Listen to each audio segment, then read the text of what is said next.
안녕하세요, 여러분. 오늘 여러분에게 소개할 책은 2018년에 노벨 문학상을 수상하신 폴란드 작가 올가 토카르추크님의 태고의 시간들입니다. 태고의 시간들 18쪽을 읽어드리고 제 생각을 말씀드리겠습니다. 배움에는 두 가지 종류가 있다. 밖에서 배우는 것과 안에서 배우는 것. 흔히 사람들은 전자를 최선, 나아가 유일한 방법으로 여긴다. 그렇기에 장거리 여행 혹은 보고 읽는 것을 통해서 아니면 대학 교육이나 수업을 통해서 배움을 얻는다.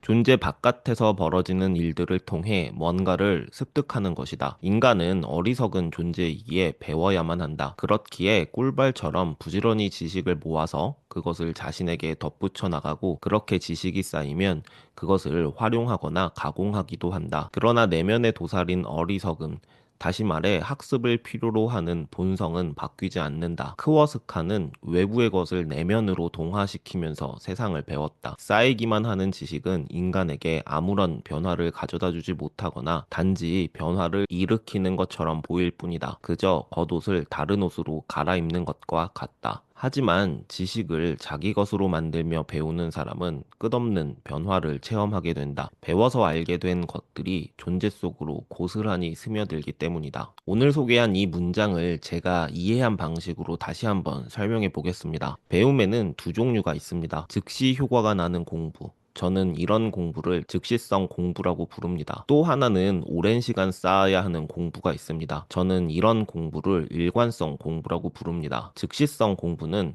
문제 정의가 선행돼야 합니다. 한여름에 에어컨이 고장나면 어떻게 하실 건가요? 에어컨 디스플레이에 뜬 오류 코드를 보고 매뉴얼 목차를 보거나 인터넷 검색을 해서 즉시 그 문제를 해결하실 겁니다. 독서에도 이런 즉시성이 있습니다. 지금 자신이 처한 상황과 문제 정의가 명확하면 그 문제에 대해 다룬 책을 찾아 목차를 살피면 되니까요. 완독할 이유가 전혀 없습니다. 현재 문제만 해결하면 되니까요. 그러나 새로운 에어컨을 개발하려는 사람에게 맞는 방식이 아닙니다. 과학적, 공학적인 지식이 필요하니까요. 단순히 에어컨의 조립 설명서를 읽는다고 해결되는 것이 아닙니다. 에어컨이라는 발명품이 첫 등장했을 때부터 지금까지의 발전 과정도 알아야겠죠. 미래에 새로운 대안이나 현재의 문제점을 지적하고 개선안을 제시하지 않으면 이미 시장을 선점하고 있는 다른 에어컨 브랜드들과 경쟁할 수 없기 때문입니다. 이렇게 무언가를 독자적으로 만들기 위해서는 한 가지 목적을 가지고 연속적으로 공부해야 합니다. 이것이 바로 일관성 공부입니다. 우리는 종종 즉시성 공부와 일관성 공부를 헷갈려 합니다. 즉시 문제를 해결하면 되는데 책의 1쪽부터 순서대로 읽는다거나 100강짜리 강의의 1강부터 순서대로 강의를 듣는 식입니다. 이런 식으로 공부를 하게 되면 문제 해결의 골든타임을 놓치게 돼 문제가 더욱 심화되거나 문제 해결의 필요성이 사라져 헛수고하게 되는 일이 생깁니다.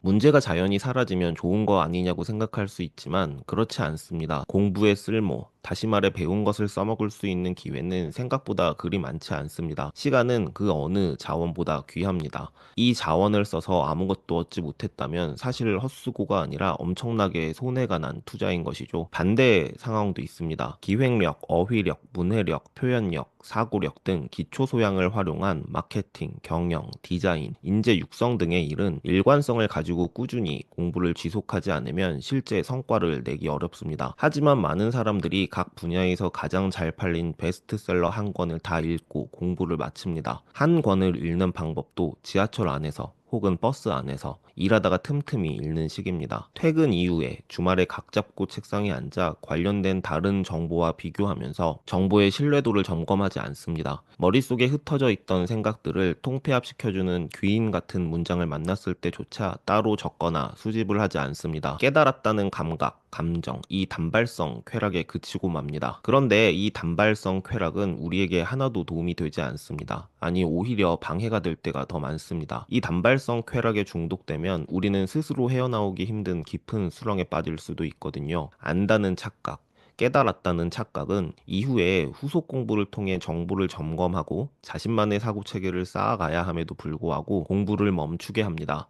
이미 자신은 완성됐으니까요. 이런 생각은 새로운 생각과 지식을 받아들이지 못하게 만듭니다. 자신은 이미 깨달았고 이미 아는 사람이라 믿기 때문이죠. 스스로 이렇게 닫혀 있으면 주변에서 돕고 싶어도 도울 수 없습니다. 즉시성 공부는 여러 자기계발서를 통해 할 수 있습니다. 자신이 해결할 문제가 명확하다면 자기계발서는 우리에게 큰 도움이 됩니다. 그렇지만 아이러니하게도 자기계발을 위해 자기계발서를 읽는 것은 도움이 되기 힘듭니다. 일관성 공부를 즉시성 공부로 대체하기 어렵기 때문이죠. 사실 자기계발서를 읽고 실제 삶을 바꾼 사람들은 자기계발서를 내 것으로 만들 수 있는 충분한 일관성 공부가 그 토대가 돼줬기 때문일 가능성이 높습니다. 자기계발서의 내용을 응용해서 자신만의 독립적인 사고 체계를 더 발전시킬 능력이 이미 있거나 이미 자신의 생각 자체가 글로 옮기면 독자적인 자기계발서가 되는 그런 유의 사람인 것이죠. 때문에 즉시성 공부는 일관성 공부라는 토대가 충분히 쌓였을 때 실제 효과가 나기 시작합니다. 그러니까 자기계발서를 읽어도 실제 현실을 바꾸지 못하는 사람은 게을러서 그런 것이 아니라 일관성 공부가 충분치 않았을 가능성이 훨씬 큽니다. 문제 정의는 정말 쉽지 않은 능력이니까요.